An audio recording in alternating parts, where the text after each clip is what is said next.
Hi, everybody. Welcome to Kindred Skols. I'm Matt Freese. I'm here with my co host, Nick Olson. Nick, we are hitting our 100th episode today. Kind of amazing. I mean, it's been a little bit over 2 years that we've been running the podcast, so really great to get here. We did it. We did it. No thanks to Greg. Greg did not make it. Take that, Greg. No, it's awesome. It's awesome it's a cool thing that we've been able to chop up the tape for this long. Here's to the next 100 episodes. And I'm happy to be back. So a lot of good stuff to get into. We've got bi-week awards, we've got Lions preview, and we've got a little bit of a mailbag episode as well. That'll kind of touch on some of those points too. So good app. Excited to dive in. Yeah, absolutely. So I think first of all, we've done this every bye week. A couple of them have been later in the season. We have a little bit less clarity, I would say, right now in terms of the overall season. But we're just going to run through some awards. Your kind of basic NFL honors end of year awards, and then added a couple fun ones in because we don't really have a rookie of the year on offense or defense. We got a rookie of the year on special teams, but you know we'll kind of get through it, right? So first one, I think offensive player of the year. Who do you have, Nick? I have Justin Jefferson, and I don't think it's a debate. I think you look at, particularly if you look at like the All 22 and you see the geometry of how Justin Jefferson changes passing defenses and how they throw as much as you can handle at him, like basically everything from one double 18 to cloud coverage over the top of him. I mean, you look at that Packers Jordan Addison Mm-hmm. touchdown that was set up by Justin Jefferson's presence, turning like cover three into or cover four into cover three, or like the no help safety. Basically, Addison gave him a pure one-on-one without any safety help. That has unlocked the entire offense. He himself has had some crazy touchdowns himself. I mean, you think of like that touchdown grab that Darnold layered in at the end of the Packers game. He's done a lot of great things, and so I think not just the stats on the stat sheet, but just also him unlocking Darnold. And this is no shade to Darnold or Aaron Jones or Christian Darrisaw or any of the other guys who kind of shown out. Jordan Addison, Jalen Naylor have all the good games. We could shout out a lot of guys. I mean, the offense has played well. But I think in terms of the total value and what they provide to the team, I think Jefferson is the offensive player of the year. What do you think? Yeah, I mean, absolutely. I don't think there's a question that he is the most. Well, okay. The only thing you could say is that Sam Darnold, by nature of being a quarterback, is more valuable than Justin Jefferson, right? But Justin Jefferson is clearly the best player on this offense, and that's like you said, not to shade Christian Darrisaw. Like if you wanted to be spicy, you could say him, right? If you wanted to say, oh, Aaron Jones has been incredibly important for the run game, and the fact that the run game has been good has probably been the differentiator between the Vikings in 2024 on offense and the Vikings in previous years on offense, right? You could probably make a couple of those arguments, but you kind of have to entirely ignore what Justin Jefferson does to make those arguments, right? Justin Jefferson is the one who's forcing opponents into too high coverage most of the time. Justin Jefferson is the one who's opening the field for Jalen Naylor to have 3 touchdowns in his first 3 weeks, right? And Justin Jefferson is how we succeeded without really having a strong number two option in Jordan Addison. I mean, the way he runs routes, the way he gets open, the way he competes, and even there have been a few plays that haven't kind of been up to his standards, right? I don't think he was very happy with his level of performance after the Jets game, right? Still, he got like 90 something yards and had added on like 50 yards in penalties in that game. Now, a lot Yeah. more targets than he normally gets, right? He was inefficient from a target perspective, but absolutely was the focal point of the offense and basically the reason for multiple scoring drives in that game, right? So at the end of the day, he's just an absolutely phenomenal player. It's awesome to have him on the team. It's awesome to have him under a long term contract. I don't think there's much more you can say on the offensive side of the ball, right? But if we flip it over to the defensive side of the ball, I think it gets a lot more interesting. So, who do you have for your current defensive player of the year? This is really tough, and you could go in a lot of different ways, but I think if I had to single out one, I think he's both the best and the most valuable player so far this year, and I think it's Jonathan Grenard. I think the quality of pass rush that you're getting from him is better than I expected, and I thought he was a very good player coming out of Houston. But I remember when they signed him, I was like, he's a really good player. Don't get me wrong, but he's clearly like the next tier on from Daniil Hunter, who is clearly a better player. I think the level of play you're getting out of Jonathan Grenard right now is comparable to the level of play you were getting out of Daniil Hunter. I think it's Pro Bowl caliber play. He's beating some really good tackles, and he's beating them very fast, and he's beating them in a lot of different ways. And he's holding up in the run game and making really effective plays there. So I mean, he's I think second in the NFL in pressures. He's top 10 in like pass rush win rate. And he's really effective at the point of attack in the run game. I'm not saying he's not an All Pro Defensive Player of the Year in the NFL caliber player. So I think there's still some I wouldn't go that far. But if you're looking at just one single player. I think his contribution is really valuable. You can shout out a lot of different players. All the linebackers have played well. The boundary corners have played well. The safeties have played well. It kind of takes a village. So there's a lot of people. Andrew Van Ginkel has made a lot of like huge. I mean, 2 defensive touchdowns through 5 games is a pretty insane stat. So there's a lot of guys you could shout out. But just in terms of the most impact, the most value, and the best player on the defense, I think it has to be Grenard. What do you think? Yeah, for me, I think Grenard's a totally valid choice. And this is probably a little bit on the spicier end, but I think the player who embodies the difference between what we saw, after the Bengals game last year, right? On the Bengals game and beyond, to this season, the player who embodies the most difference to me is Blake Cashman because of his ability in underneath zones as a linebacker to kind of fill in those coverages, right? I think about the 49ers game where he was absolutely roaming basically not sideline to sideline, but it felt like sideline to sideline in underneath zones and breaking up passes, right? There was the first third down where he got underneath man coverage to the number 2 receiver when there was a number 3. There was the interception where he tipped the pass. His range and instincts in coverage are something the Vikings didn't have at all last year, and it's a big part of the reason I think why they got shredded over the middle of the field. I also think that the corners that they added, right, in Stephon Gilmore and Shaq Griffin, have really enabled them to play different kinds of coverages as well, right? So it's like it's really the whole village on defense to me, right? Has been the defensive player of the year. Maybe Brian Flores is the defensive player of the year for being able to bring it all together. But at the end of the day, like, the improved pass rush and the thing for me that makes the difference with Jonathan Grenard is we had Daniil Hunter last year.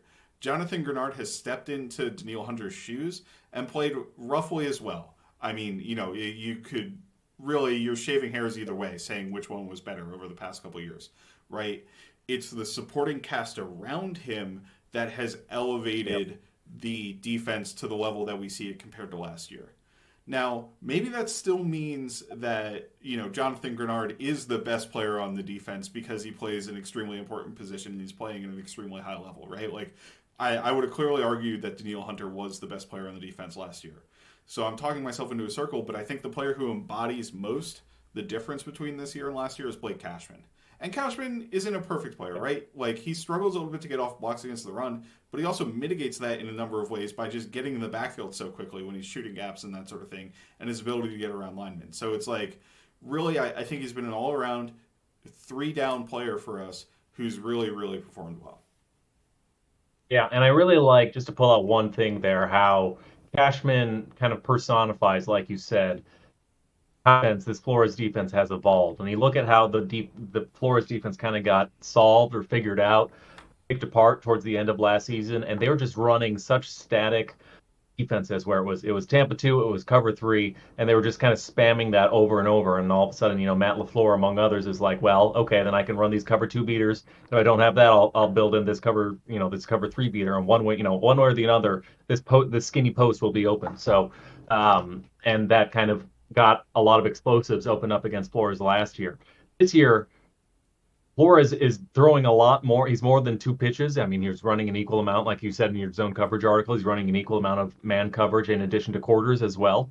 But I think more important than the fact that they have mixed up the coverages more is that the zone coverage is completely different. It's no longer spot drop, hang out in my little zone. It's Cashman, like, yeah, okay, he might be the hook zone defender, but he's freewheeling over to the number three on the other side of the field because he's following the quarterback's eyes. And that is how everybody's playing. And so it kind of transforms. I mean, this is just how match zone coverage works, but I think Flores is um, because there's such good chemistry and communication, they can kind of turn their zone matching into something that often looks a little bit more sticky man coverage, and I think that's really unlocked a lot of.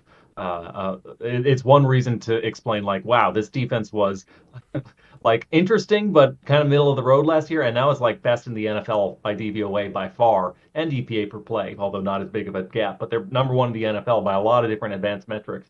I think that's really how you're doing it. So I kind of like that answer of Cashman. So Yeah, and to your point, like the way the Vikings have been able to be tight in coverages and like tightened up the Tampa 2 zones and especially cover 3 zones underneath, like the Vikings were getting absolutely roasted with Ivan Pace as much as I love Ivan Pace in coverage last year, right? Or Jordan Hicks really could only take on blocks and come forward as a player. Like he didn't have the movement skills in coverage that Blake Cashman has. And I think it's unlocked another level of the defense. And it's really interesting with linebackers, right? Because they're kind of like the running backs of the defense, right? Where people don't really value them all that highly, and maybe the role that they play isn't necessarily, you know, it's not as difficult to play zone coverages underneath as it is to play one-on-one man coverage on the outside where you have to lock down a player who's going to go 70 yards for a touchdown, right? Like you have people who can rally and tackle if you're making mistakes in zone coverage underneath. But at the same time, it'll allow your opponent to dink and dunk down the field or hit decent chunk intermediate games underneath if you don't have coverage players who can make up that space. So I think there's hidden value in that it takes away a lot of what offenses want to do these days in response to how good teams have gotten at playing coverage on the outside and playing the deep ball, right? So it's a little bit of a I think linebackers we don't really view as good because we're not really good at evaluating what makes them good, right? And I think Blake Cashman kind of unlocks some things that make him good. Like running backs, we're not good at evaluating what makes them good, I think, or we're not good at differentiating between what's a really good running back in Aaron Jones, right, and like a mediocre running back in Alex Madison, given the limited sample sizes, right? So it's, I think linebacker is probably a little bit of a similar thing there. But speaking of valuing players, I think we can flip it over to the next award we have, which I referenced at the beginning. We don't really have many rookies playing all that much, but we do still have a lot of new players to this football team, right? And that's in all the free agents we brought in this offseason. So there's, like on the defensive side of the ball, I mean, we almost touched on every single player we brought in free agency, talking about the best player on defense, right? But in addition, there's the quarterback, Sam Darnold on offense, the running back, Aaron Jones. So who do you have as the best free agent signing, Nick? you could go a lot of different ways here. Obviously, I think Grenard was kind of their big splash move, and I just talked him up as the defensive player of the year. You could go with Andrew Van Ginkel, who we both talked about what a great fit he is and how well he's playing. There's a lot of different guys. I mean, Aaron Jones, you just mentioned, he's kind of really unlocked. We've seen how much more efficient the run game is by having somebody with more better vision and more explosion and shiftiness that Jones brings to the table, in addition to what he brings in the passing game as well. But if I have to pick somebody, this time I got to give it to Sam Darnold, just because one, I got to own up to the fact that I was not crazy about it because I had seen what Sam Darnold looked like at the Jets and the Panthers. I also hated it. Also guilty. Like, yeah. But I guess we've just got to, this is what Kevin O'Connell, he's got a reputation as a quarterback whisperer, including, what he did to Stafford and the backup there in LA and now in Minnesota and Josh Dobbs and Kirk Cousins and everybody else. So this is just another example of what a good coaching staff and how well the coaching staff builds around their quarterbacks. And what we've seen from Sam Darnold, and to be clear, I've seen a lot of folks talk about like, oh, well, the Sam Darnold wheels are going to fall off. I feel like we kind of have already seen Sam Darnold turn back into Sam Darnold. It's just like, he's like, we're what, 18th in offensive EPA per play, I think, or maybe it's 18th in DVOA and like 14th in offensive EPA per play. So we're like, this team is not being carried by Sam Darnold. Sam Darnold is doing a decent job. And then it's really the defense. But at the same time, like the fact that you're turning Sam Darnold into such a tremendous player. I mean, he did not look like this last year on the 49ers in that one game. And the 49ers have a really good supporting cast too, and they have really good offensive coaches too. So I feel like the fact that folks are asking about like, oh, should we sign Sam Darnold to an extension? Should we franchise tag Sam Darnold? I feel like the fact I mean, Sam Darnold, we're talking about, is he a legitimate MVP candidate? The fact that you're having that conversation means you've really knocked that free agent signing out of the park. So based just on value and how transformative it has been to this team, I think I got to give the nod to Darnold here. Who would you pick for or best free agent signing? Yeah, so I'm going to go a little bit off script from probably how you should evaluate this and go with fan sentiment at the time of signing versus how I feel about it right now. And I'm going to go with Shaq Griffin because every person, as soon as Shaq Griffin was signed, That's a good absolutely one. hated it because it cost the Minnesota Vikings a third round comp pick. Right? That's all you heard about the Shaq Griffin signing was how stupid the Vikings were for signing him because it was going to cost them a third round comp pick. Come out to find out later that the comp pick formula was assuming a 30% snap share for Jonathan Grenard, right? So if he only hits 30% of the snaps this year, I guess we may have gotten a third round comp pick because of the way the formula cancels out if we had not signed Shaq Griffin. If he hits like, I think it was like 60% or something, which obviously is a starter. If he doesn't get hurt, he's going to hit that. It would have been the sixth round pick, right? Because Grenard would have canceled out Hunter based on those percentages. So, and to be fair to the comp pick guy, he sticks to his guns on his formula and how he does the snap share because it's probably the most predictive thing going forward. And he can't evaluate every single thing on a case by case basis, right? But it's misleading when you sign a player to a $20 million a year contract to be a starter, right? Which is basically what we did with Grenard. And you're only treating him as if he's a 30% snap player because he's had injuries in his past, right? So, little rant about comp picks aside, I think Shaq Griffin, along with Stephon Gilmore, have been the quality starting corners that the Vikings have lacked since, like, I don't know, 2019, right? Like, and they're not world beating players, but they're competent NFL players on the outside. And that's what really, has enabled the Vikings to run the variety of coverages that they are running at this point, right? So you can't run man coverage with Caleb Evans and Mekhi Blackman last year because they can't hold up one-on-one outside. You can't run quarters with them because outside coverage on quarters is a lot more demanding than it is in cover three or cover two, right? Cover two, you're just looking underneath zones. Cover three, you're really looking deep and have underneath help. Quarters, you have to be able to take the deep route and also come off and take the underneath route.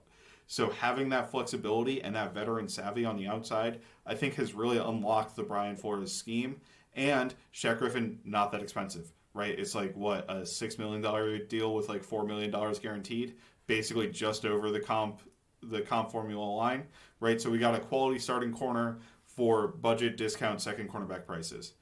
Um, Certainly no disagreement with choosing Sam Darnold here, right? Like having a quality starting quarterback. The Vikings aren't a world-beating offense, but they're still a pretty good offense. And if you look at efficiency metrics for Sam Darnold, he's like top third of the league, right? If you had told me like you can't get a top third of the league quarterback in efficiency metrics on the open market for $10 million, right? That's at least 30. That's a Baker Mayfield, maybe. That's like better than what we view Baker Mayfield as or Geno Smith as, even if they're having really good years this year, right? So like the amount of money that is worth is absolutely the biggest differential on the team because of the value of quarterbacks.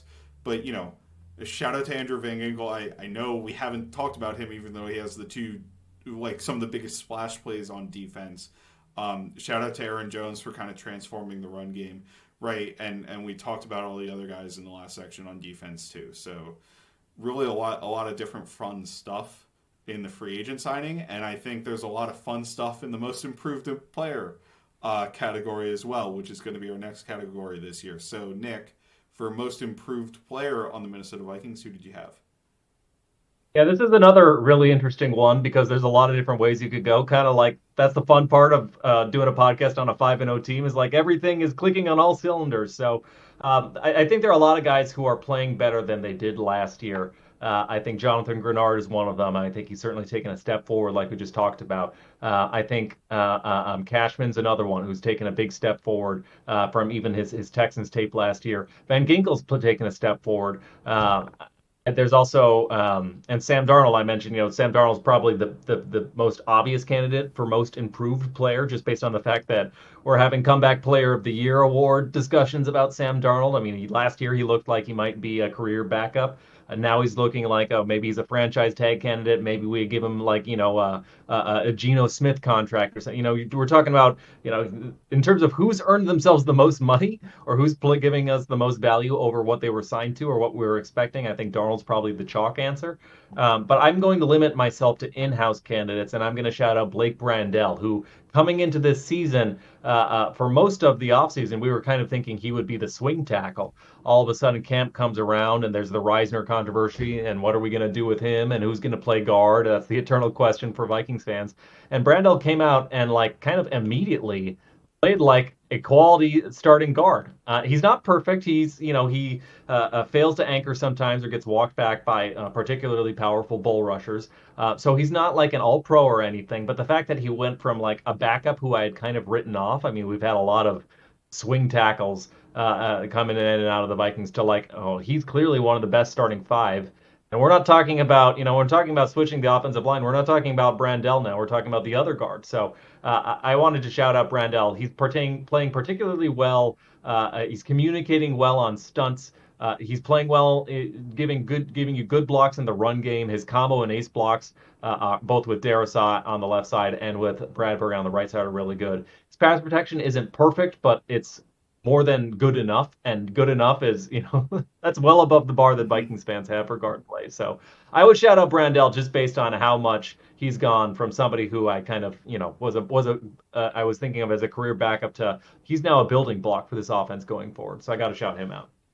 Yeah, so I gave this one to Sam Darnold. Obviously, it, it's pretty self-explanatory, right? You have a guy who was absolutely abysmal as a quarterback for the New York Jets, like had the worst efficiency over the 3 year period when he was the quarterback with the Jets. He did, play a little bit better in Carolina, but I didn't really see that improvement as real. So maybe it's a bit on me for not necessarily believing in what he had put out, most recently.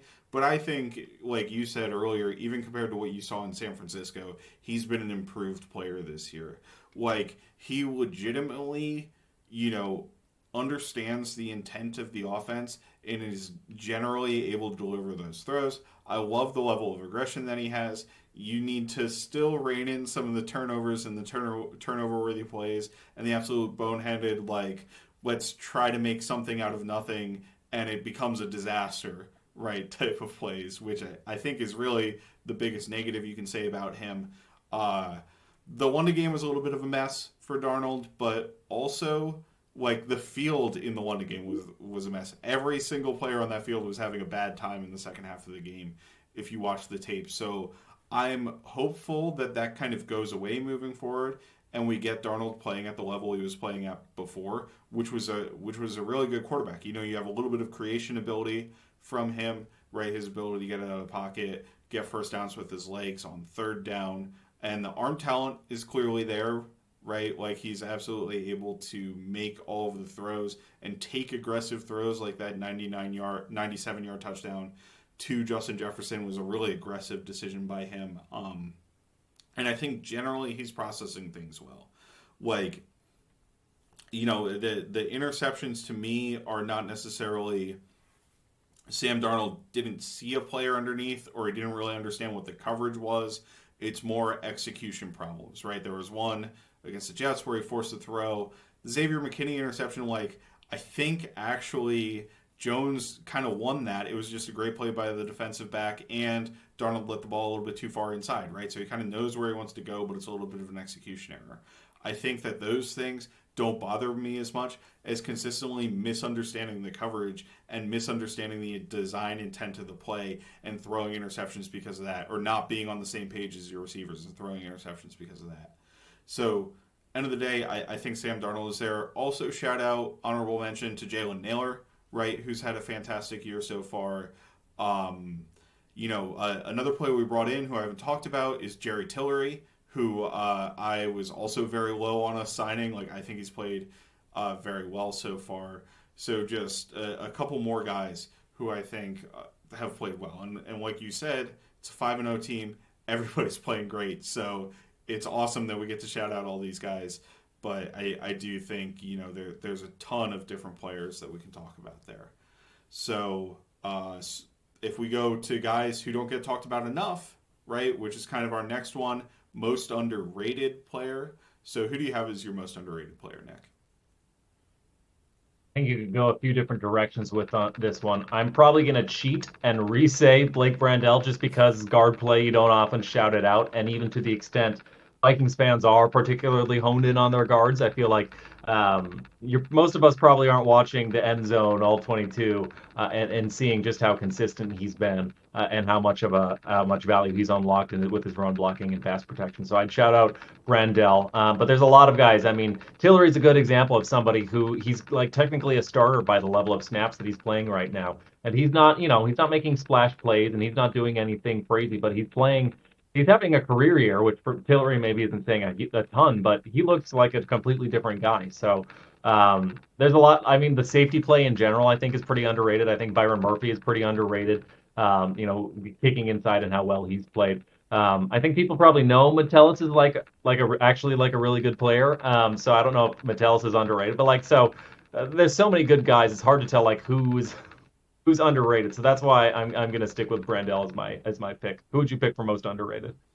Yeah, I went with Harrison Phillips for this one. I feel like he's my perennially most underrated. I just think he's such a good football player, and I obviously doesn't quite bring the pass rush, although he's had a few more pressures this year than he has in years past. Um, a lot of them maybe aren't like super real, but there have been a couple reps where he's gotten the better of opposing guards, and it's been nice to see. But just the consistency from a run defense perspective that he brings to this football team, I think has been really impressive. And opponents haven't really run the ball a lot on the Vikings, so there were games last year where he was getting 10 tackle games because he's so good at reading the flow of the offense, disengaging from the blocker, and actually getting on the running back, which is really, really difficult for a defensive tackle to do. Right? He and Jonathan Bullard, honestly, who's another candidate for this, just keep the linebackers clean really well, and that's important for the Vikings because I mentioned Cashman isn't great about getting off blocks. Like, Ivan Pace eludes blocks, but if you let somebody get to him, it's a little bit more of a struggle for him to disengage, even if he can pop players sometimes. Like, Ivan Pace is a better player getting off blocks than Blake Cashman is, right? But there's still concern with both of those guys as they try to move forward. So it's great that the defensive line is able to keep everybody at the linebacker level clean and kind of help the run defense in that way. So yeah, Harrison Phillips, most improved player. I mean, I feel like I talk about him a ton on this podcast because I just absolutely love the way he plays. He's also, in charge of the shifts on the defensive line, and the Vikings have done a ton of stuff that's gotten guys free runs into the backfield, made big plays in the backfield, and I think he's probably responsible for coordinating that as well.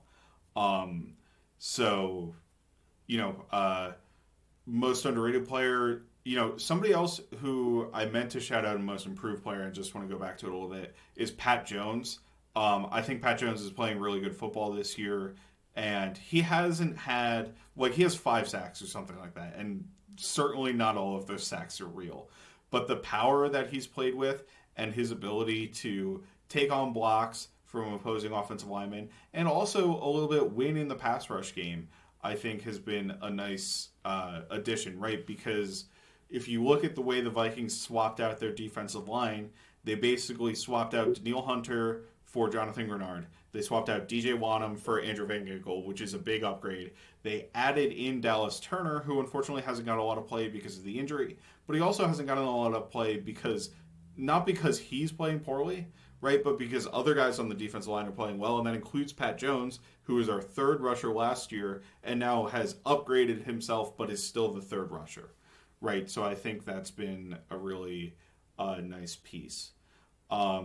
So position coach of the year is our final award. And this isn't coordinators, right? We're not giving this credit to the defensive coordinators just because the Vikings have so few coaches, right? Like, it, the choice between Brian Flores and Wes Phillips is obvious, right?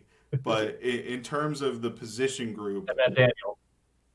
yeah, yeah. So in terms of the position group, what do you see as the best position coach on the Vikings? This is another one where, 5-0 team. You could give a lot of guys a shout out. There, if I were Kevin O'Connell, there would be a lot of game balls I'd be giving out right now, including DeMarcus Dixon, who, as you mentioned, we've seen improvement even from like the Jerry Tillerys of the world.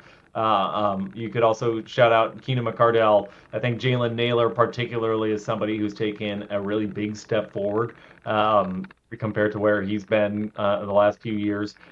Jefferson, Addison have both taken their games forward. At Jefferson, if you can believe it, continues to get better. So Josh McCown with the quarterbacks, obviously Sam Darnold with everything we've said also goes for the quarterbacks coach we've got there. But if I were to pick one guy, I would probably give the shout out to Durante Jones, who's the pass game coordinator slash defensive backs, which is not just corners, but he kind of picks up the safeties as well a little bit. Although we do have a safeties coach as well, Michael Hutchings. But just the production he's got out of Gilmore, who was, they signed, Gilmore and Shaq Griffin have cap hits this year of like $4.5 million each, give or take.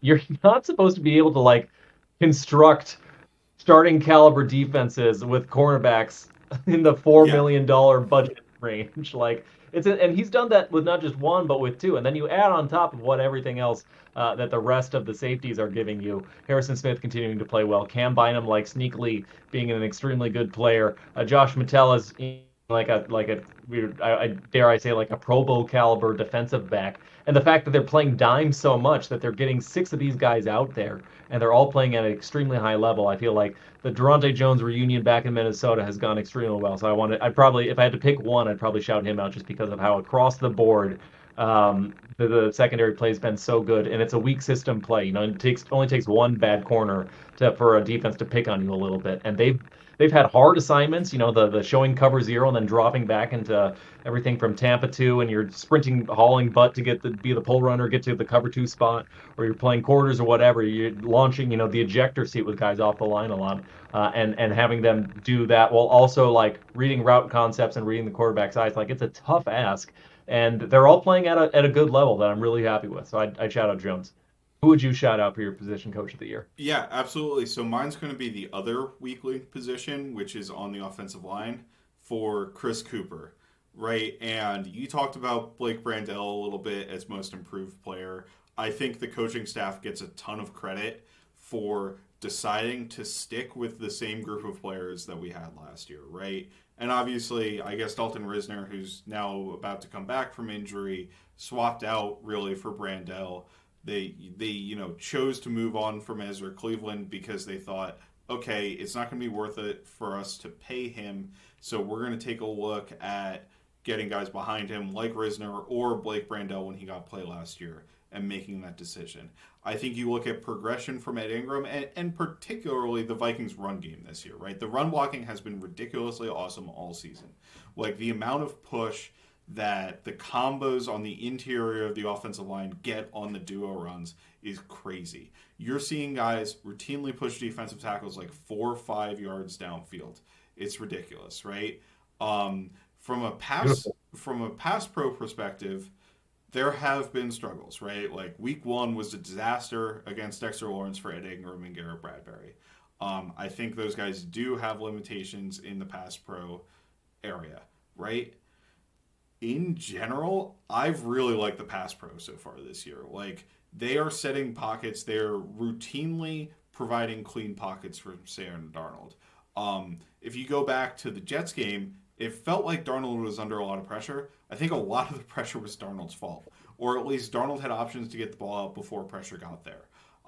They're not losing as quickly as I believe they did in previous years, with the exception of the Dexter Lawrence game, right? And Dexter Lawrence is like a singular player in the NFL right now who's 340 pounds and a unique challenge because of his explosiveness and pass rush ability, right? But at the end of the day, I think they're doing a really good job picking up stunts, which is certainly not something they've done in previous years. And look, teams are going to have mishaps picking up stunts. Like you don't pick up every single stunt perfectly. So I'll certainly post clips where the Vikings fail on picking up stunts. But I think as a general rule, they've been on the same page as an offensive line from a protection perspective and also have been fantastic from a run blocking perspective. So that's why I'm cool giving it to Cooper. I think Durante Jones is a fantastic candidate. And I know Stephon Gilmore has played in O'Brien Flores system, right? But onboarding corners that quickly and getting them into starting caliber play is something that is also phenomenal. And the variety of different things that the Vikings do on the back end in terms of how they rotate things is really crazy. And I can't imagine it's easy to teach, right? And these guys are getting into the right spots constantly, right? Nobody's out of position. It's really difficult for opponents to hit big plays against the Vikings or be successful in the passing game at all. And with the amount of post snap movement and with the amount of disguise that they're doing, even if the coverages are a little bit simple, I think he deserves a lot of credit too. So I think you made a good choice as well. So with that, we've kind of gone over what we wanted to do for bye week awards. Now we're going to dig into the mailbag. We're going to try to do the Lions preview along with the mailbag. We certainly have a couple questions about the Lions game that we're going to dive deep into. So let's get into it here, Nick. The first question I have is from Brandon at Skull Squatch. Imagine you're Quisido Fomensa, fresh off of a Super Bowl victory, with the smell of champagne still lingering in the air at TCO. Great way to set the stage, right? Like, that's absolutely what we want. So you have a defensive tackle and a cornerback prospect on your board in the 2025 draft. So this is looking forward a little bit, but still, both have a similar grade. Which one do you go with, assuming Brian Flores is still your defensive coordinator? If Flores is still the court, well, one, if we're fresh off a Super Bowl victory, I've retired. I'm drinking pina coladas on the beach somewhere. Like I fulfilled my purpose in life, and now I can just Yeah. retire merrily into the sunset. But saying I'm one of those insane NFL sickos that is like, we won the Super Bowl, let's do it again. I'm never quitting my, Bill Belichick being like, I'm gonna go grind out some more 120-hour weeks for the rest of my life, chase some more greatness and glory. If I have an equal draft on both an equal grade on both the defensive tackle and a cornerback. And I'm assuming for this that it's not like a for the defensive tackle, let's call it like a three tech or like a 4 or 5 I or a 4 I or a five. So by that, it basically just means somebody who can win one-on-one on pass rush situations. Or a Dexter Lawrence situation, but we're not. To be clear, we're not talking about. Hey, this is a zero tech nose guard, who, by Yeah. the way, they generally don't go in the first round anyway. But if we're talking about like a pass rush threat that just happens to be able to line up on the outside shade of a guard, I would probably pick that guy for a couple reasons. One, I think we've talked about strong link systems, weak link systems. I think having one pass rusher who wins is more additive to your defense, whereas like with a cornerback, it's based off who's the least bad corner is the success of your coverage generally. That's not entirely true if you do have like a true geometry bending cornerback, a Jalen Ramsey or whoever, a Sauce Gardner. I think that does change things a little bit. But in general, I think it's probably the interior defensive lineman who's providing more value. And I think the NFL generally agrees. That's why there are 13 interior defensive linemen currently under contract for more than $20 million. And there are 5 or 6 cornerbacks currently under contract for more than $20 million. So it's just a more valuable position. You get a little bit more surplus value over what you're paying them on that locked in rookie contract. So I'm kind of leaning towards the interior defensive lineman, regardless of who my defensive coordinator is. But I think you've seen with Brian Flores, he needs kind of some dudes up front. I mean, just seeing the difference between last year and this year. This year, he has some dudes up front, not just Grenard, but Van Ginkel, Pat Jones coming along. We have guys who can win with their pass rush, and that allows them to not force 6, 7 guys coming every snap, so now you can dedicate more resources on the back end. I feel like Flores is a little bit more comfortable finding guys who he can work with and adapt. Obviously, it would be great. I mean, with the Patriots, he did run that cover one system when he had cornerbacks who could play it really well. But I feel like you kind of can't solve for not having a star interior defensive lineman pass rusher the way that you can solve for not having a stud cornerback. So maybe a long answer, but that's why I would kind of go with the interior defensive lineman there. Matt, do you Yeah, agree I, or? I agree. I'm on the same side of this. I think it comes down to as simple as You look at the value, how teams value interior defensive linemen. You look at how teams value cornerbacks. Interior defensive linemen are more valuable, particularly interior pass rushers, right? If you're telling me I'm getting a Harrison Phillips clone that I have a high grade on, right? Like, I'm taking the corner in that situation as much as I love Harrison Phillips, right? Because I have Harrison Phillips at home, so I don't need to go out and replace him, right? However, And you can find good nose guards. I love Harrison Phillips, yeah, but you can find nose guards for pretty cheap in free agency every year. right, So including Harrison Phillips, right? Exactly. Uh, so at the end of the day, I think that, like you said, pass rush is a strong link system. Coverage is a weak link system. From the impact of an individual player, you're getting it from the defensive tackle. I also think that the Vikings have been so bad at developing corners recently, including under the Brian Flores regime, that I'd rather spend my free agent money at corner than at that interior defensive line position. Maybe that's a bad bet. Like, I don't think L'Jarius Sneed, right, who's the top corner on the market, had a lot of, high praise, was a very physical guy, is playing all that well this year, right? And corners are famously volatile in terms of how they play from year to year at the position, because it's a really difficult to position to maintain a high level of play at. But it's just hard. You just got to find guys that are good, and I think like the Vikings did a really good job of identifying guys this year that fit what they wanted to do in free agency, across the board, right? Like, our front office did an absolutely phenomenal job, and we talked about all those guys so far in this episode. I trust this front office to be able to go find guys that fit, and I'd rather them spend the money on the corners because you get them a little cheaper, and then invest the draft resources in the defensive tackles that, to me, seem to have a little bit higher hit rate than the corners do in the draft as well. So, that's fully anecdotal. I mean, I'm sure there's tons of studies on hit rates of different positions, but I just feel like the ability to win one-on-one as a pass rusher translates a lot better than necessarily playing corner in college football, because there's so many different variables in college football. Now, I will say, with this particular draft, it sounds like there's a ton of great corners, so maybe that's thrown out the window just in terms of what we would want because of the quality and depth at the position. But the question is obviously saying two guys of equal value, right? Or two guys of equal grade. So it's in the hypothetical, I definitely go defensive tackle. So next question here is from Ham at Senjo1Vikes.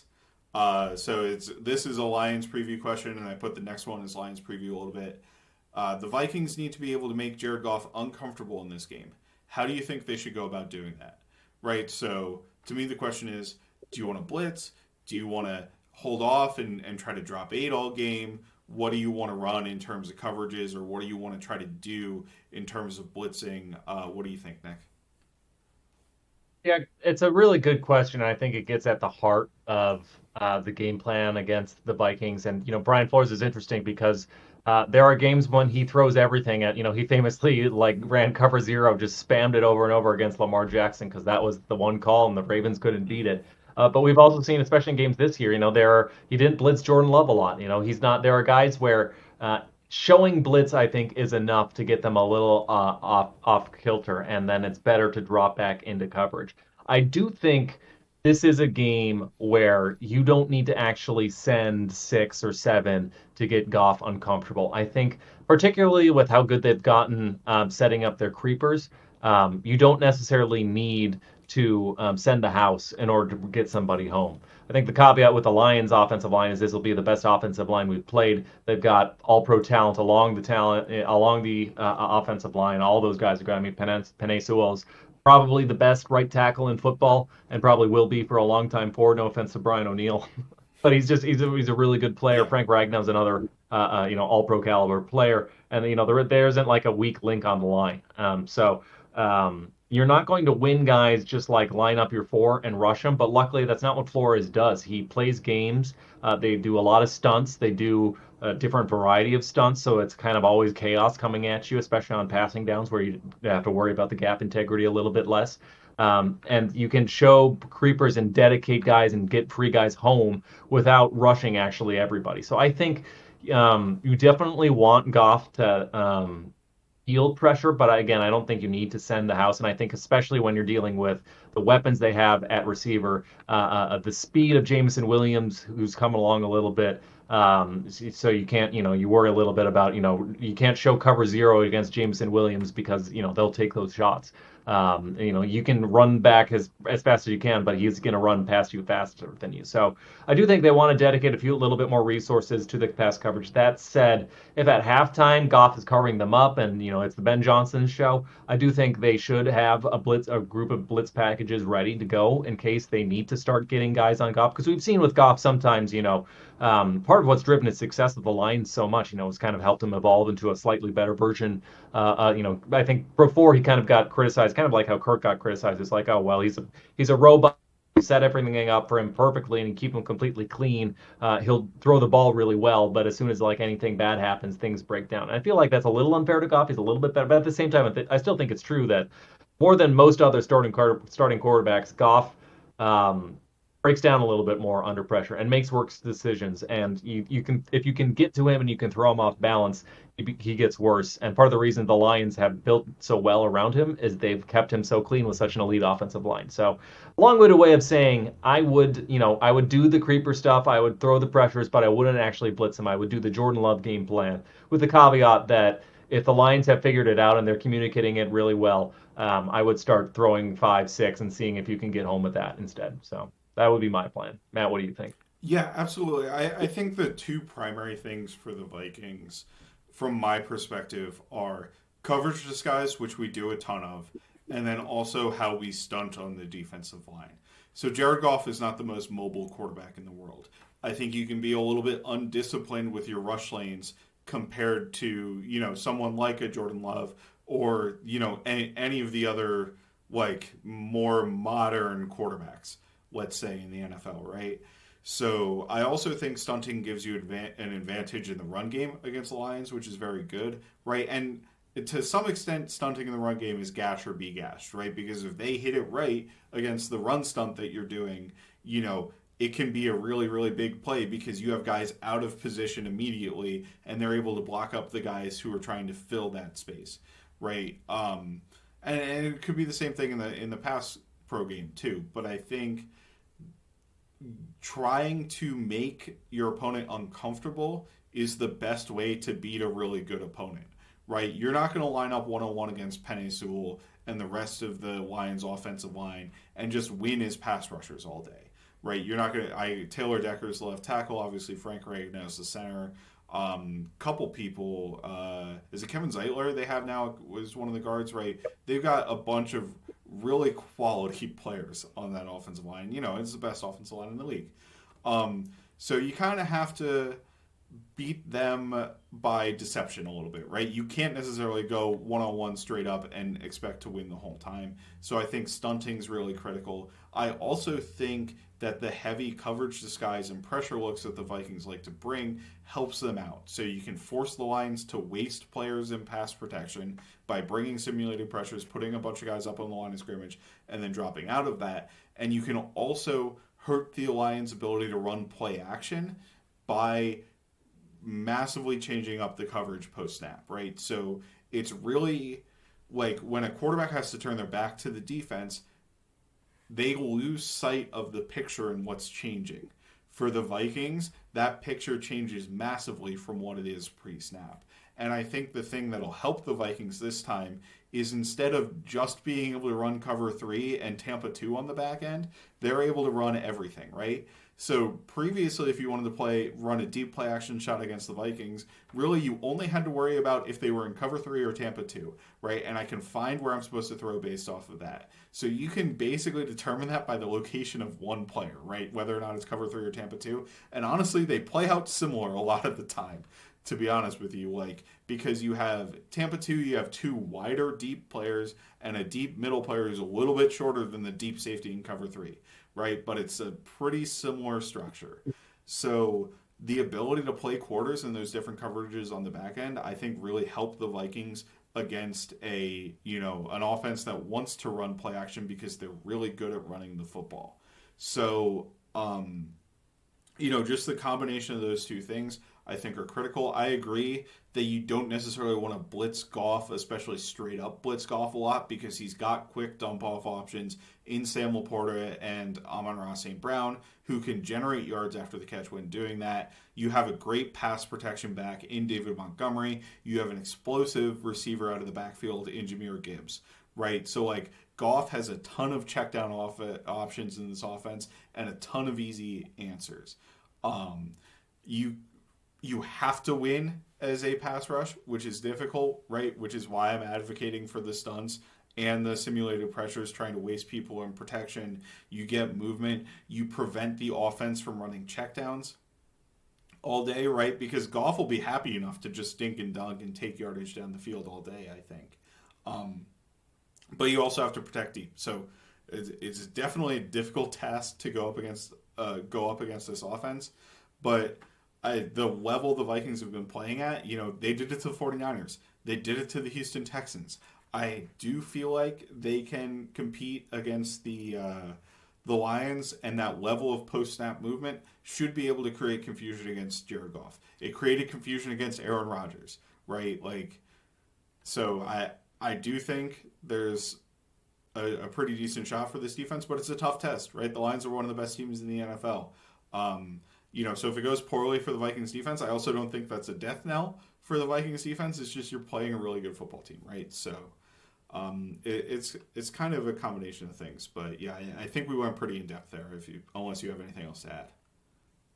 I would just add, I think that I have a lot of respect for the Lions. I think they might be the most talented team in the league. I do think Brian Flores is a particularly tough matchup for Goff, and I think that's not just because of I think it's particularly because of the variety of things that they look at. I think this Lions offense schematically, they're so good at figuring out, okay, what does this defense like to do?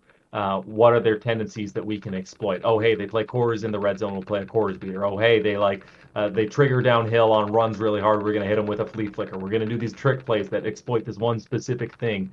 And I think the great thing about Brian Flores' scheme this year is there isn't one thing to key in on. They run pretty much cover one or man, cover two, cover three and quarters, about the same with each of them. So there's no like Goff can't see pre-snap it's this. So I'm going to throw it here. You really want to limit the pre-snap reads with Goff, force him to process things post-snap with things moving. And Flores has done that as well as anybody in the NFL this year. So I do think this is a tough ask. It's not to say that Goff will do poorly, but I do think it's a tough ask for Goff, and it's a good matchup for the Vikings. At the same time, I think the Lions are an extremely talented team. They can beat you so many different ways, and they have so many different guys who can, between the two backs, between the different receiving weapons and everything they do, and schematically everything they throw at you, it's a huge task. So I think it'll be a really fun game to watch for that reason. Yeah, absolutely. And we've got another question from Eric the Red at Famous Norseman on the game. How did the previous rushing offenses the Vikings have faced compare to the Lions? While watching a run defense live, it looks to be solid. Is that because we're really good, or have our opponents' rushing games been lackluster up until now? Are we ready for the Lions' run game?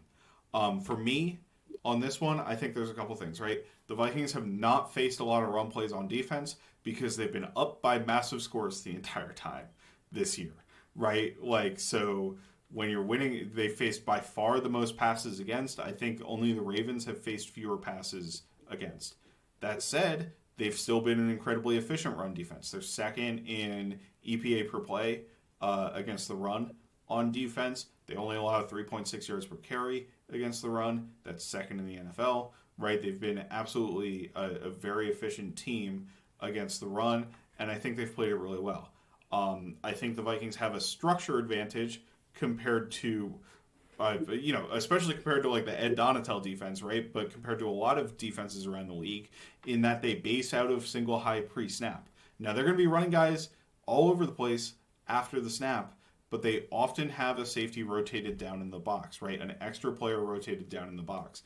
That means you're outgapped compared to the offense. You have one more defender than the offense has blockers, so you can get the outside shoulder and inside shoulder of every player, right? You have somebody to control that gap. That really helps in run defense. It's part of Brian Flores' philosophy.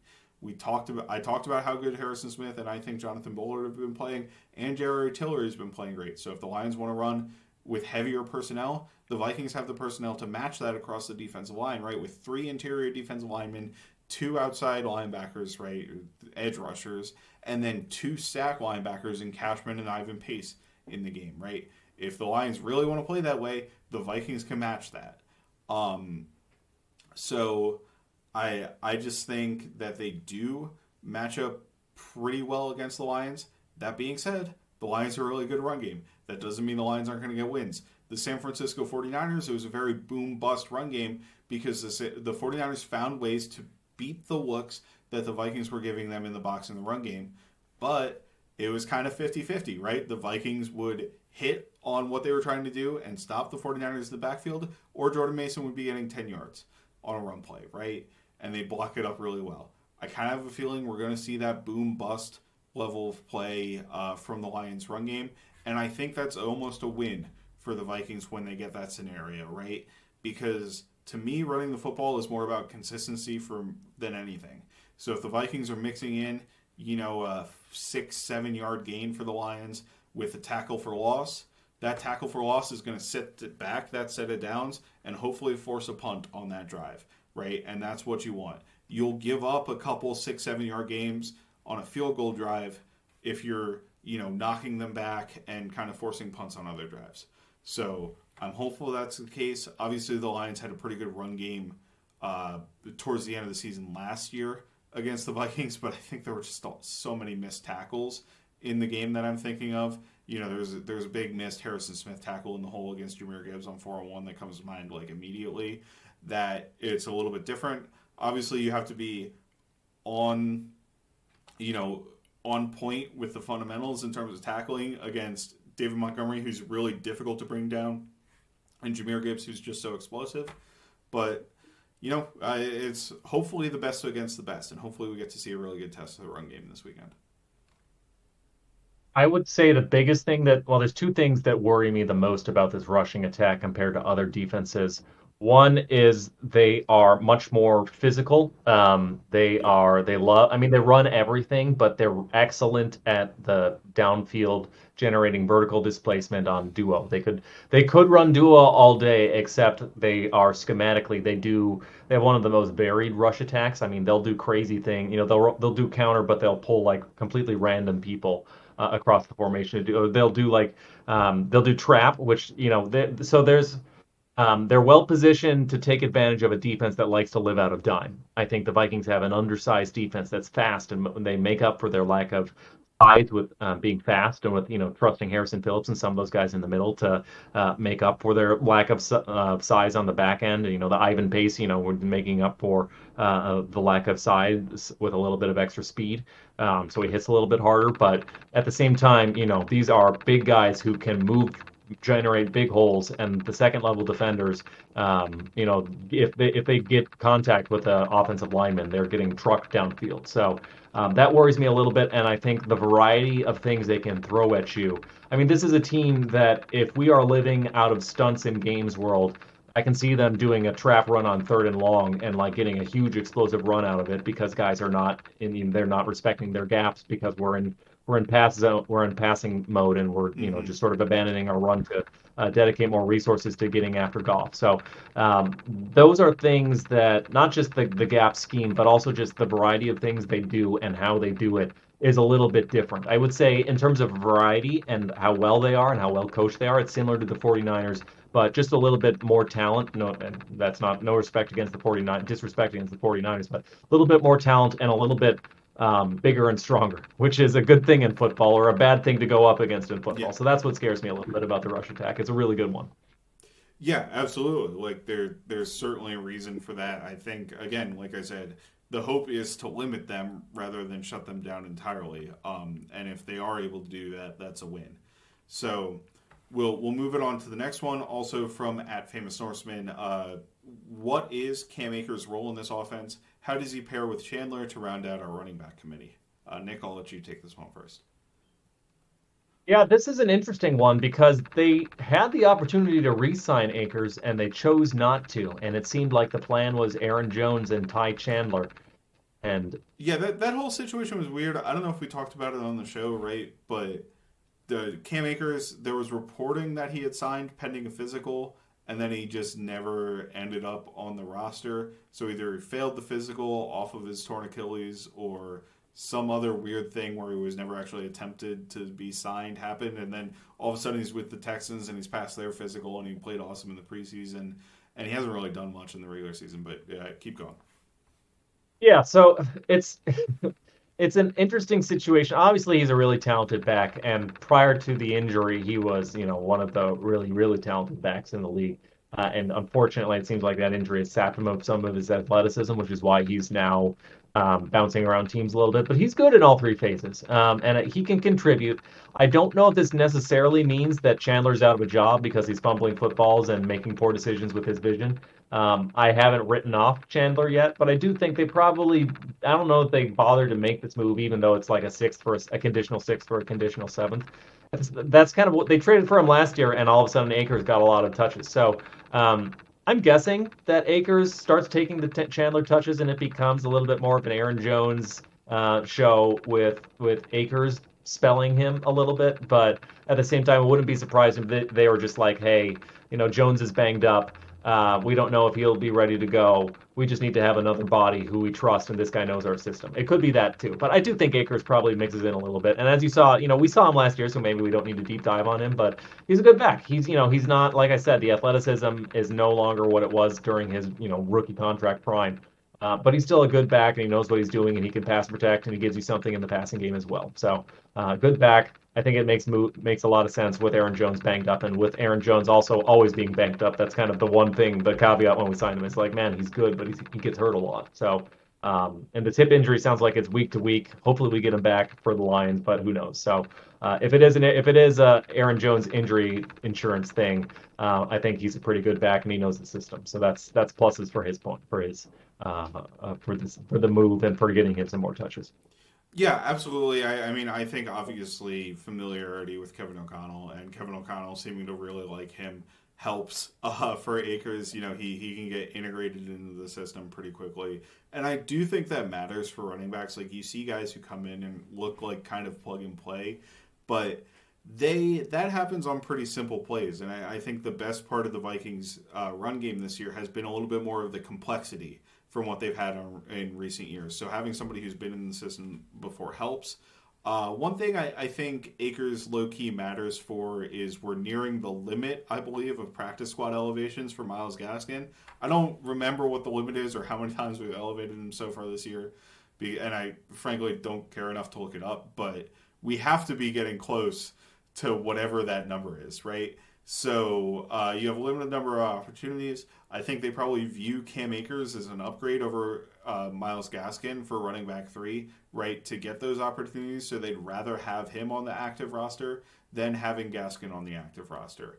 I do think this eats into Ty Chandler's carries a little bit. I don't think this eats into Aaron Jones's carries, barring injury, right? If there's 100% healthy Aaron Jones, which obviously we don't have, he gets the bulk of the carries, right? But it was pretty much 2 drives for Aaron Jones per 1 drive for Ty Chandler or something like that so far this season. There was maybe one game where they were like 50-50 and switching off in terms of which drive that they had.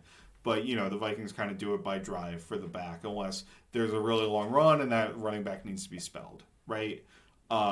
So what it might be is 2 drives for Aaron Jones, 1 drive for Ty Chandler, 2 drives for Aaron Jones, 1 drive for Cam Akers, 2 drive, So, like, you're having the amount of time that Ty Chandler is on the field, or you have the injury insurance in case you're not sure that the Aaron Jones injury might be longer term than you're trying to let on to your fans, right?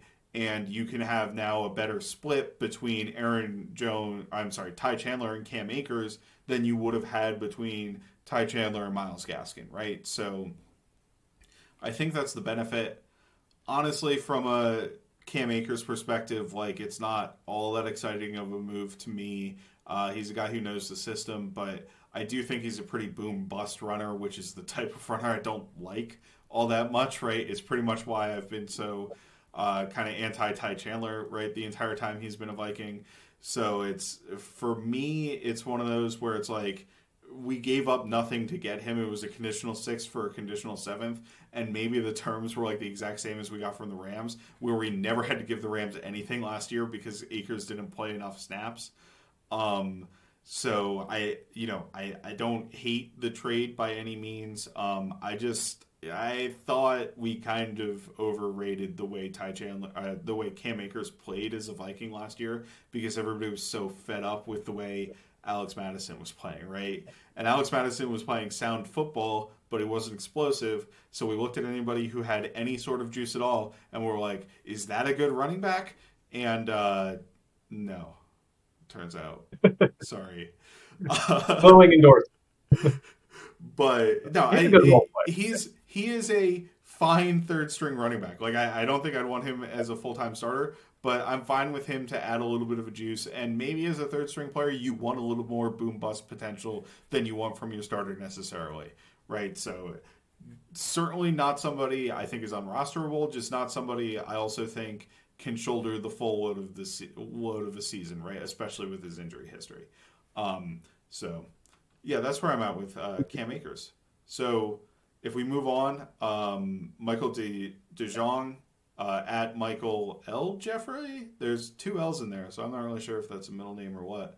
Michael But with two L's. what are the immediate needs moving forward? He asked because once Jones went down, the run game left a lot to be desired. I think that Ty Chandler. By the way, I think that Ty Chandler has looked a little bit like significantly better this year than he did last year in terms of how he's reading things, but he's still not perfect. I don't put a lot of stock in what happened in the Jets game because nobody could do anything from a blocking perspective on either side of the ball once that field got slick. Like you saw multiple linemen slipping in pass protection. You saw them. I imagine that's why they weren't getting pushed in the run game because the Vikings line wasn't getting pushed in the run game in the second half at all. Ty Chandler himself had trouble getting going. He needs a little bit longer runway. But at the end of the day, we addressed the running back need already. This question was asked earlier in the week before we had traded for Cam Akers. So anything else that pops to mind as a need for you for this Vikings team, Nick? Right guard is a big one. I mean, Ingram is second in the league, both in terms of pressures allowed among guards and pass block grade among guards. And, we've seen that part of that is obviously, he had the tough task of lining up against Dexter Lawrence a lot. But, like, part of that is also he's been beaten by defensive tackles who are not as good as Dexter Lawrence. So, right guard is a question mark. And that's, that's not like the biggest need in the world. I don't mean to pile Yeah. on to the Ed Ingram because he also has his highlight reel blocks. And to be fair, he does a lot of good things both in the pass game. He has very impressive wins in the pass game. He has very impressive losses or very impressive wins in the run game and the pass game. And I do think his issues are exacerbated by Darnold's propensity to hold on to the ball a little bit too long. He's not as precise of a passer or as quick as a processor as Kirk Cousins was. And so that's going to make all your players, all your offensive linemen look a little bit worse in pass protection. I think that's probably why, there's a little bit of a disconnect in terms of like how well I feel like we're talking about the offensive line playing and how under pressure Darnold has been. He's actually been under a lot of pressure, and some of that I would attribute more to the quarterback play. But that gets a little mixed up. So I would say the right guard, obviously a spot, and then running back you mentioned. I mean, Aaron Jones, even if you think of him as like having a future next year, he's going to be 30 in December. So, and he's already always, he got a long injury history. I don't think we have the answer, whether, you're Team Akers or Team Chandler on the roster at running back either. So that's also a position, though, that you can kind of search the bargain bin for a little bit, or even like the top guys in free agency, Saquon, for a player of that caliber who got drafted in the top 5 and is looking like maybe the best back in football right now, or at least the best healthy back. Eagles didn't have to pay him that much. So, and the second tier of guys after that, you can get a guy for under, what is that, under 8 figures, in those single $1 million and get a really good player. So, it's a need, but it's not necessarily like throw your first round pick at it, Yep. Interior defensive line, I mentioned, is my number one compared to cornerback, and I do think cornerback's a need as well. But I also feel like Flores has proven that you give him some safeties, you give him some guys at cornerback, he can make it work. And also, we're not going to solve, Gilmore and Shaq Griffin and the entire cornerback room with one guy. I think that's something where you probably need to throw a few more picks and hopefully some of the younger guys start to develop a little bit. So they definitely have needs. If I were to pick like the one biggest need, I would say interior defensive line. Just they need some more pass rush juice. They're getting away with it because they have so many good edge rushers, and on passing downs they can kick those guys inside. But it would be nice to have a three down player who is a stud on the interior defensive line. In part because you can't find that in free. You can't find a guy for $10 million and have him play at a Pro Bowl level at interior defensive line the way you can sometimes if you get lucky at cornerback, or guards and running backs are just going to be a lot cheaper. So that's my end. I do think there are a lot of needs. I'm happy with the quarterback room with JJ McCarthy as the future, so I don't think that's necessarily a need, but that's also obviously a really important one to lock down going forward too. So a lot of different ways you could go there, but I'm picking the defensive line. Yeah, so for the remainder of the season for the Vikings, I'm not replacing a single starter right now. I think everybody has played well enough, including Ed Ingram, to my eyes, that I don't really think any of them need a replacement, even if you could get a trade for like let's say, an average starter at a position, right? Like, obviously, if you can trade for a top level player at any position, you might be willing to make that trade. But if you're getting somebody who's mid tier, I almost think every starter on the Vikings is playing mid tier or above. It's like they're playing really well across the board, especially on defense. And I don't want to mess with the offensive line continuity. Like, I don't think the value difference between Ed Ingram and, let's say, a league average starter is going to be enough to change up the continuity in the middle of the season for the offensive line. So for me, the immediate need, punt gunner. Like, get a Caleb Evans off of my screen. I don't need to see a repeat of that performance.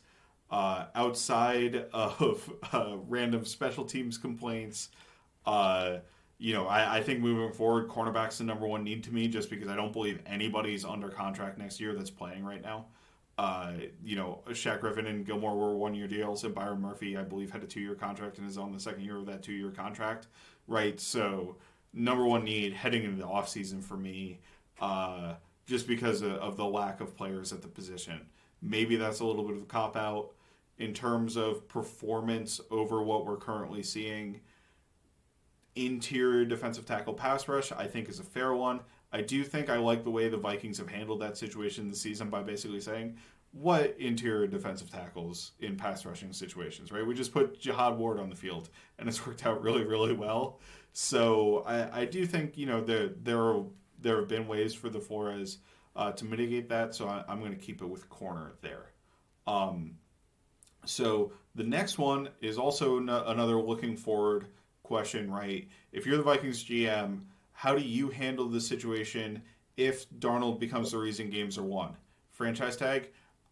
I'm going to change the framing of this question a little bit, because if Sam Darnold becomes the reason the Vikings were winning football games, he's playing like a top 10 QB. So, like, you should probably try to keep a top 10 quarterback, right? I think if Sam Darnold keeps up his current level of play, or like the Vikings are a really good football team and Sam Darnold is playing quality football, I think it is the way that you can frame this, right? Like, Sam Darnold looks like a legitimate starting quarterback in the NFL. It's not that he necessarily has to win the Vikings football games, but he looks like a legitimate starter, a Kirk Cousins level player at minimum, I would say. What do you do, Nick? I think if I'm Kwesi Mensa, I would expect them to just let him walk in the same way Yep. that they let Kirk Cousins walk and said, "Hey, fine, we'll take a third round comp pick and we'll move on."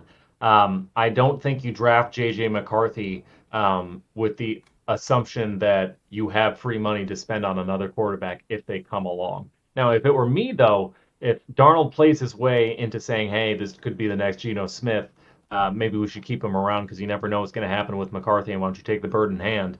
I would be team franchise tag. And the reason I would do that is, even if you think JJ McCarthy is the future, and it does sound like Kevin O'Connell came out and said it after the injury, the Vikings have found their future franchise quarterback. But even if you fully believe that, and it's not just coach speak, um, I think a starting quarterback is more valuable than a end of the third round, third comp pick, the 102nd pick in the draft or whatever that would end up being. Because teams trade. I mean, the Vikings traded a first round pick for Sam Bradford in a very similar situation with Carson Wentz waiting in the wings. So back in 2018. So I do think if Sam Darnold continues to play this well, there's no reason why you couldn't keep him around and then eventually trade him when the point came to moving on and JJ McCarthy being the guy. So I would keep him around just because I feel like in terms of asset management, you could do a little bit better than a third round comp pick. I probably wouldn't want to give him long-term guarantees because I feel like with now the way the roster is constructed, Justin Jefferson, Darisaw getting paid, you're going to have some other big guys come up to get paid as well. They're kind of built to start investing in around and take advantage of the cheap rookie contract deal. But at the same time, I do think you can keep Darnold around and try and get that reap your return on investment via trade rather than via a comp pick. So I would be a fan of trying to keep him around, even if I wouldn't sign him to a 4-year deal or whatever. Yeah, like to me, if Darnold becomes a bona fide starter, he's worth that Baker Mayfield, Geno Smith contract to a team, right? He's worth the $38 million franchise tag or whatever it is to another team.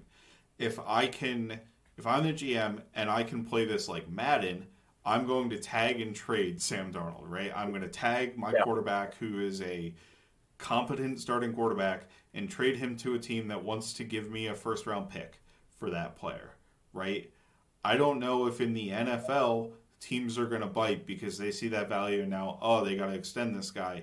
And what kind of question is that, right? If you franchise tag him. I also don't really see the Sam Bradford path because can you name a player who went in preseason like that since Sam Bradford? Like that was a pretty desperate team in a unique situation. There have been lesser trades, right? Like Teddy Bridgewater back in the day, had a really good preseason with the Jets after leaving the Vikings, got traded to the Saints, right, for like a third round pick or something like that. But nobody's giving up first round picks for these players, right? The Colts gave up a first round pick for Carson Wentz in the offseason, right, to try to revitalize his career. The big Stafford Goff trade happened, in the offseason. Even Washington trading for Carson Wentz the year after, I think that happened in the offseason as well, right? So it needs to be kind of a tag and trade scenario. Um, I do think Darnold fits the profile of a quarterback who might be tradable in that tag scenario, right? A former highly regarded player, Baker Mayfield, former highly regarded player, is now playing really well. You look at, sorry, I'm blanking on Carson Wentz, former very highly regarded player. Right, I was just talking about him. That's who I was trying to go back to. Got traded multiple times for way more value than he should have. Right. So that's the type of player teams might be looking for in those scenarios. I think there's a viable path to tag and trade, but it creates a really messy scenario if you miscalculate it and you can't do the tag and trade. So, like you said, I don't expect the Vikings to really try to tag and trade him. It's noteworthy that they can tag Darnold where they couldn't tag Cousins. I do think, tagging Darnold and keeping him, right, from the analytics perspective is a smart play. I personally wouldn't love doing that just because of the dynamics that you create in the locker room. And it does sound like the locker room loves JJ McCarthy. It may not be an issue at all, but like if Sam Darnold takes this team on a Case Keenum-like run and everybody rallies around him, but we know it's a bit more real than Case Keenum because Sam Darnold actually has arm talent, right? Like, you can get yourself into a tricky situation if you try to franchise tag him, and then maybe his price goes up if he plays well for a second year. So you should have extended him instead, right? Like, so there's all these things where just franchising him is a little bit difficult for me. But yeah, anything else to add there, Nick? Yeah. Nope, I think that covers it. So, last couple questions from Laser Fours at Laser Fours. It's a couple about coaching. We'll hit both of them right away. So, first, how's the run game coaching? It's only been good with someone like Jones. Under O'Connell, is Curtis Modkins as bad as I think he is? And then, secondly, what's your take on Matt Daniels? Obviously, a couple coaches, I guess, coming under a little bit of fire here. I think it's fair to say Curtis Modkins isn't in the same tier as Keenan McCardell or Chris Cooper or Durante Jones or any of the other guys that we've shouted out. At the same time, it's always tough to disentangle player talent versus coaching. And obviously, like when players take a step forward, you can point to the coaching. Darisaw taking a step forward, we credit Chris Cooper. Part of that is also Darisaw himself stepping into that. But, it kind of takes two, and it's hard to say whose credit it is. I do think seeing Aaron Jones step in, I mean, Aaron Jones has been a very good a Pro Bowl running back, but he's not like a world beater. And the run game has been very efficient with Aaron Jones. Madison is not Pro Bowl caliber. So basically, my point is the run game hasn't been fantastic, but like they've had some of the worst running back rooms in the NFL for the last few years. So I wouldn't. It's kind of hard, to grade Modkins. I almost feel like I have to give him an incomplete grade because like I don't think anybody would do a great job with Madison as your lead back. Um, and with Aaron Jones this year, we've seen the run game turn into something that's a really effective counterpunch to teams kind of selling out against Jefferson and playing too high. So I do think I would want to see what Monkins can do with like a decent running back. It kind of feels like they haven't invested a ton in the position under Kwesi. So I would like to see that. But yeah, I also think it's probably fair to say is he, one of those we got to keep this guy under no matter what, pay him whatever he wants to stick around. I don't think so necessarily. I don't know, Matt, do you disagree or what would you do with the So running back I coach? don't know. I just have a really hard time evaluating assistant coaches, right? Because it's really hard to parse who's responsible for the player progressing over time or who's responsible for some of the issues the player has. Modkins is also the run game coordinator, which isn't a title every single running backs coach in the NFL has. A lot of times, the offensive line coach is actually the run game coordinator, and he's the one who decides what kind of running plays the team is going to run. So I do think Modkins deserves credit, especially in year three, for evolving and kind of changing the run game over the course of time to something I think has been pretty effective and varied so far this year. So I think he gets that benefit. I do think we've seen some progression from Vikings players. Obviously, Kenny Nwangwu never developed into a full running back. Ty Chandler, I still don't think is a high level processor of the game, but I think he's improved as a player running the football from when he got to the Vikings, right? So it's a little bit hard to say, okay, this is, Ty Chandler's improvements are the responsibility of the running backs coach, right? And everything that Ty Chandler hasn't learned how to do well, it's his fault because he can't learn that. Or Ty Chandler's improved a little bit on his own, and the running backs coach hasn't really given him any help, and that's why he hasn't progressed even further than he already can, right? It's impossible to parse that from the outside without seeing those everyday interactions. So at the end of the day, for me, I can't really give an evaluative grade on what Curtis Montkins has done. I will say, like, from an assignment perspective, I don't think the Vikings running backs are unsound. From from like a pass protection assignment perspective, right? From like a what they're trying to do perspective, I think what the Vikings are doing in the run game makes sense. But we haven't developed running backs all that well, right? We've had a couple of really athletic guys that we've brought in with later round picks, and they haven't progressed really to starting caliber players, right? We had to bring in an Aaron Jones because we didn't have guys that progressed. So, yeah, I think you can probably lay a little bit of blame there, but I wouldn't put that fully. Like you said, he's not somebody I think you have to keep, but I also don't think he's somebody that is holding the position back, right? We saw Aaron Jones become a plug and play player and be one of the better running backs in the NFL in this offense, right? So he's obviously a really talented player who has a ton of skills, but if he had a ton of skills and the coaching was still very bad, we would see that, right? Because the offensive coaching staff is responsible for implementing the game plan into each of the individual position groups. So if Modkins isn't doing a good job of implementing the game plan, and he's a big part of the game plan being the run game coordinator, then we would see the run game falter regardless of who's back there in the backfield. So I think you can say he deserves some credit, but like in terms of apportioning out blame and credit, I can't really do that. And if I flip it to Matt Daniels, I will kind of have a similar spiel. I meant to look this up. I'm going to take a little bit of time to look this up now. But to me, the Vikings the Vikings special teams came under fire because they had a freaking awful game against the Jets. And it was like multiple disastrous plays from Caleb Evans, a terrible block in the back by Jay Ward. I kind of went over this last week. A hold by Dallas Turner, just like the Ivan Pace blocked punt thing. Those, to me, are instances of individual players making mistakes and screwing up, right? The Caleb Evans wasn't strong enough, so he got thrown into Brandon Powell, and that caused the ball to go anywhere, and the Vikings got really lucky that it just hit a Jets player first, right? Jay Ward had a guy beat, or, the guy was beat by Brandon Powell, touches him in the back, it's a block in the back, it negates a nice return. That's an individual mistake by the player.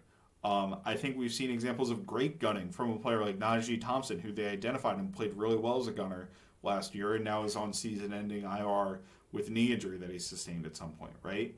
I think Trent Sherfield has played really well as a gunner, but I think the Vikings have also done a really good job in terms of the block units and that type of game planning against opponents, and I think that kind of individualized game planning is probably one of the more important things your special teams coordinator can do.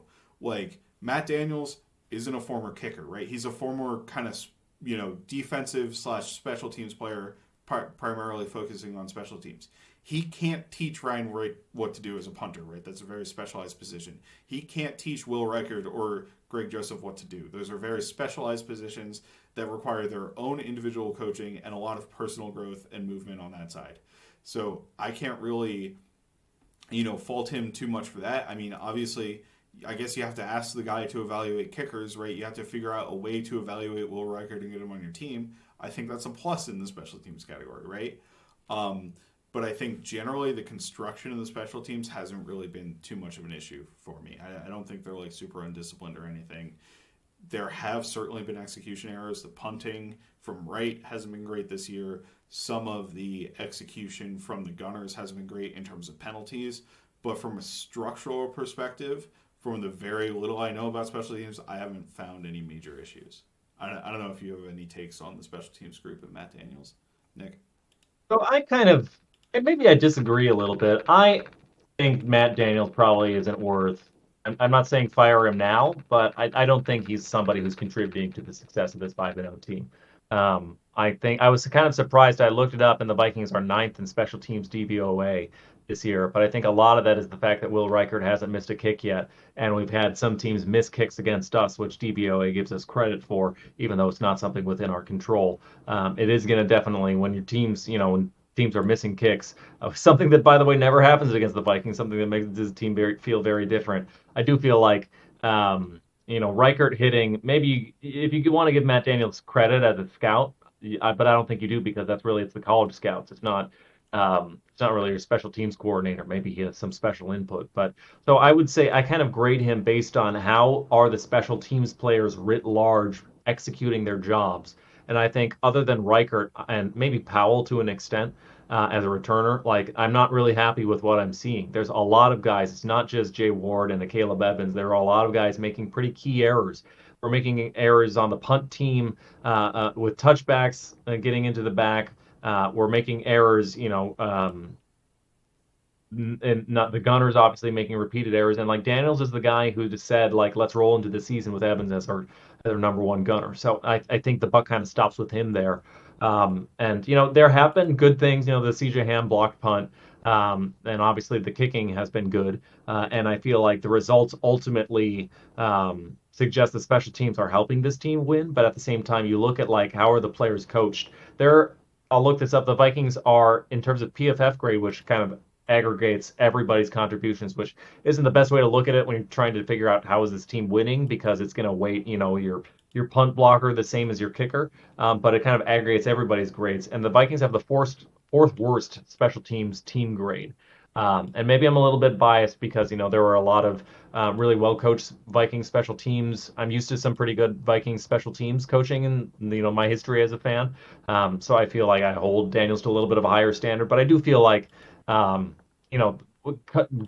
multiple gunners making regular mistakes on the punt team, that's a coaching error in my opinion. So there's to some extent, again, we get into the problem of how do you disentangle guys screwing up with the coaching. But I feel like if you're seeing a pattern across players that points to this maybe being a problem with the coaching as well. So I will say, Daniels has done some schematic things interestingly, and there are a lot of positive things you can say about the kicking team, and how they coach some things up. We recovered the onside kick against the Packers, stuff like that. So I mean that helps, but like at the end of the day, I feel like the day-to-day lunch pail guys that make up your special teams unit are not executing as well as they should. And me personally, I'm inclined to say that coaching is probably a big part of that. Yeah, so just looking it up, the Vikings have blocked 3 punts in the time since Daniels has been here. They've allowed one punt block. I didn't get a chance to get to the other things yet, but I do think there has been a schematic advantage from the punt block perspective for the Vikings. And I think the special teams coordinator deserves credit for that. I've also, it was also mentioned by Kevin O'Connell in a press conference that Daniels is responsible for reviewing a lot of the tendencies from opponents on offense and defense, right? So he's trying to figure out opponent tendencies and ways to attack that for the other coaches on the team. Now, that's not part of your special teams coach responsibilities, right? So that's not me trying to say I'm excusing the penalties, but I don't know. It's hard for me. Sometimes the players that are on that unit aren't good enough. And to your point, maybe we need to say we need to get better players in here, but also special teams players are the leftovers on the team, right? Maybe those players are on the team not because they're a high level special teamer, but because they're an important fourth cornerback or something like that, right? And you only have a couple players who you can add to the team who are dedicated special teamers. So, from my perspective, I don't see things that are unsound design, right? To your point, maybe better technique is needed and better situational awareness and that sort of thing. But at the end of the day, like, I don't know. To me, I don't know how I can improve somebody's technique to tell them to not block somebody in the back when they've already run past you, right? That's a reactionary error by that player that I think is going to be pretty hard to coach out of somebody who's going to do it. Um, so it's a little bit of a difference in terms of what you want to value, right? Like the PFF grade may give an example of the overall execution. I don't know. I got to be honest. I don't really know how to evaluate, how you're supposed to approach taking on your lanes in special teams plays, right? Or how you're supposed to approach going out as a gunner and trying to get the opponent down. So I don't know if the Vikings are doing a good job in that perspective or not. But the things I can look at, like I think they're pretty inventive in how they block punts, and I think they've been relatively successful blocking punts, especially compared to how many punts that they've had blocked by their opponent. I do think their kickoff return game struggled like last year, right when we were back in the old kickoff style, or the kick coverage game struggled last year. I don't really have a great way to evaluate this year because we don't kick the ball off a lot, right? And it's kind of a new system. Um, so yeah, don't really have a ton of ways to evaluate it. I see some signs that I think I like, but I think you raised some pretty good points where the execution maybe hasn't been there on a consistent basis. So it's kind of a hard question for me to answer fully. Yeah, that's fair. I think special teams in particular is something where we gotta admit are the limitations of our. As much as we have pour over the all 22, like it's when especially when it comes to all 22 of special teams, like we particularly get a little bit ahead of our skis. So Yeah. um, never a wrong answer to say like I'm not the best expert in the world on this. So it's a mildly held take, but I'm anti Daniels for the record. Yeah, no, I think it's a fair take to have. I just honestly don't know how I could feel too strongly either way about it. It is kind of the hard part for me. Um, so I think we've gotten a lot of great questions here. Really fun 100th episode. Great to hear from the listeners a little bit in terms of what they want to hear about from us. Did you want to cover anything else on the Lions game? I know we didn't get to the Vikings offense a ton, or did you just want to get out of here, Nick? It's getting kind of late. We are approaching 2 hours, but I do think we should at least shout out how well the Lions defense is playing. One of the best defenses in the league by EP per play, and they're fourth in DVOA, playing extremely well across the board. Obviously, it hurts a ton that they lost their Defensive Player of the Year candidate, Aiden Hutchinson, particularly because they were one of those teams where, and they don't have zero pass rushers behind Hutchinson, but he kind of was, he was it was him and then everybody else several tiers below him. So that hurts them a lot. But at the same time, they've got great players. Both of their safeties are playing at a very high level this season. Their cornerbacks, the rookie is struggling a little bit, I guess, but like their cornerback, they're a well coached, cohesive unit. Good against the run, good against the pass. I think it will be a good challenge for the receivers and a good challenge for Sam Darnold to see if he can continue to produce. We've talked a lot about how good their offensive line is, how good their run game is designed.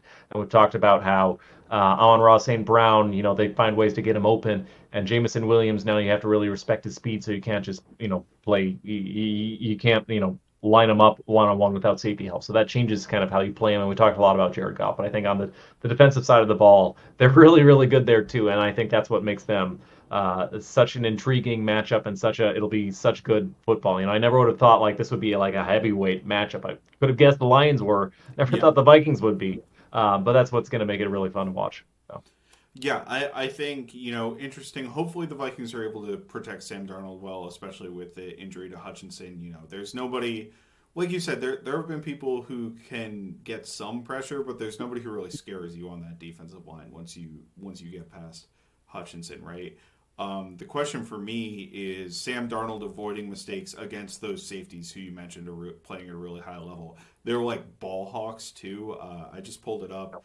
They've combined, and we're talking about Kirby Joseph and Brian Branch, by the way, just to make it clear. They've combined for 7 interceptions on the year so far, right? Which is like kind of the total you'd see from some teams at the end of the year for their 2 highest players, right? So it's a pretty impressive number, and the Vikings love concepts that go over the middle of the field, right? So you get one of those guys jumping around over the middle of the field that Sam Darnold wasn't expecting. It turns into an interception and could be a game-changing play.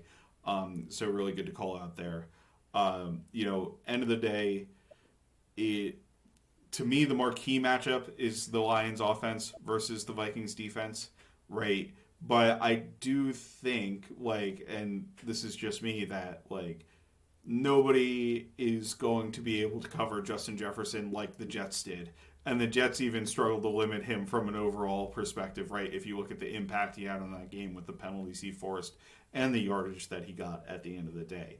So I still have faith in the Vikings' ability to pass on anybody if Darnold is able to make those reads. And the run game, to me, depends on whether or not, we're going to have Aaron Jones in the game. If Aaron Jones is in the game, I still feel pretty good about the Vikings' ability to run the ball. But you have to avoid the critical mistakes that the Lions are going to try to force in the game, right? So you have to not only avoid those critical mistakes, but you also have to play well enough on defense to keep your offense in the game, right? Because even a well-functioning offense against the Lions, I think we saw in the Seahawks night game a couple weeks ago, it doesn't matter if your defense gets absolutely steamrolled all night, right? Like, the Cowboys played an atrocious game against the Lions, but even if their offense had played decent against the Lions last week, it wouldn't have mattered because they couldn't stop a cold on defense, right? So the critical matchup is the Vikings defense. It's going to be blow for blow. They're not going to win everything, but getting enough wins against the Lions offense that the Vikings that allows the Vikings offense to do enough to win the game. It should be fun. Yeah, absolutely. So really looking forward to the game this weekend. Anything else before we get out of here, Nick? That's all I got. There's your 100th episode. Yeah, cheers to the 100th episode of Kindred Skols. We're going to wrap it up. I'm Matt Freese. You can find me at Fries Football. He's Nick Olson. You can find him at Nick Olson NFL. The podcast is Kindred Skols. We're at Kindred Skols on Twitter. We're on iTunes, Spotify, wherever you get your podcasts. Also on YouTube. And with that, Skol Vikings. We love you. Goal, baby. Another first round corner wouldn't do us any harm. Oh, another first round corner wouldn't do us any harm. Oh, another first round corner wouldn't do us any harm. And we'll all cheer on behind. And we'll score.